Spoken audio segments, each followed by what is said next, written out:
Mazda CX-80 is the CX-60's big sister. With a similarly nice exterior, the larger dimensions allow it to feature a third row of seats. But not just any third row, it's one that is actually useful even for adult passengers, which is something not a lot of cars on European roads can say.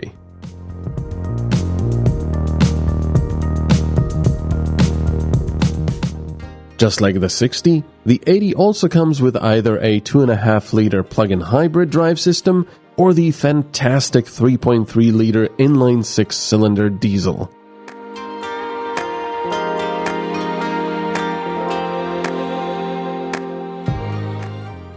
So getting the third row of seats is fairly simple. You just open up the boot or the trunk. You get rid of this. This is going to be tricky with just one hand. I'm actually going to go to a wide angle lens so you can see everything. And then these things are pretty simple. You just pull them out. And then you stash this, I don't know, here for example. You pull on these two tags and make sure they're locked in. Get the other one. There you go. That's all locked in, and now you've got the third row of seats. Now getting in is a bit of a different thing, at least for me. Maybe I haven't really figured this out yet, but you've got this little handle and this one down here, which collapses the seat. And of course it's not further back as it should be, I guess. And then you can move it backwards a little bit. So there's not a lot of space to get in. And for someone like me, well, it's a bit of an issue. But I do manage to get in. And then I don't manage to actually get the seat up. I think I have to unlock it. Oh no, it's because of the headrest. Oh geez, this is going to be an excellent video. But anyway, you get the idea.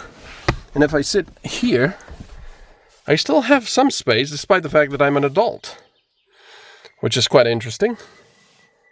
You also get a USB-C port on each side. You get cup holders.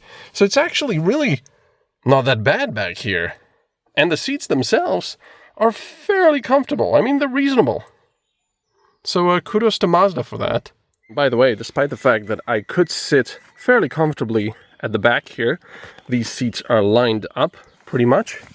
And if I sit in here, this is about my driving position, and I still do get some space. And there's plenty of space for your feet down there. So you're definitely not cramped here. You also get your own climate controls with heat seating, everything else, and 2 USB-C ports. To collapse these seats, it's almost simpler because you just pull on this and push it. Oh, okay, you pull on this and then you push it. There we go.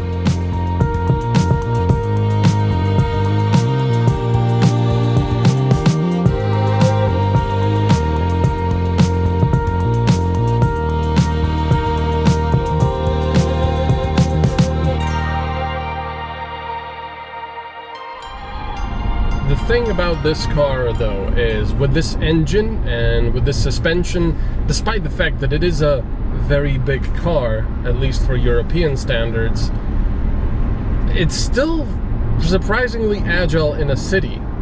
Of course you're going to have more trouble parking, but the size doesn't hinder it as much as you would think. Where it really shines though is like this, on a motorway, at a constant speed, and just eating up the kilometers. It's a really nice cruiser because it's comfortable, it feels very nice because of the white leather and the white interior and the sunroof.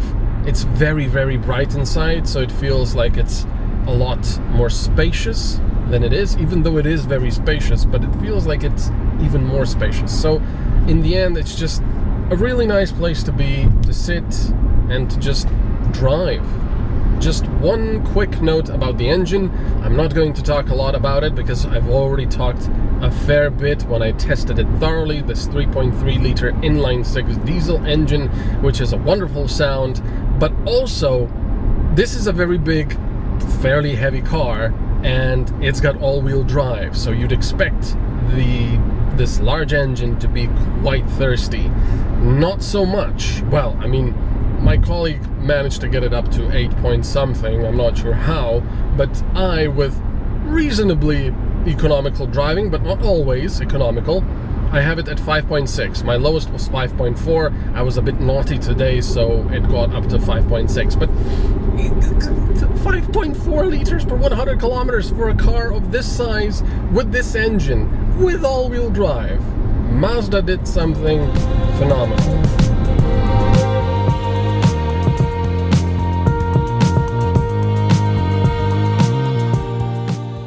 The Mazda CX-80 starts at 59,000 euros. For a fully loaded model with a diesel engine, you'll be paying 72,000 euros.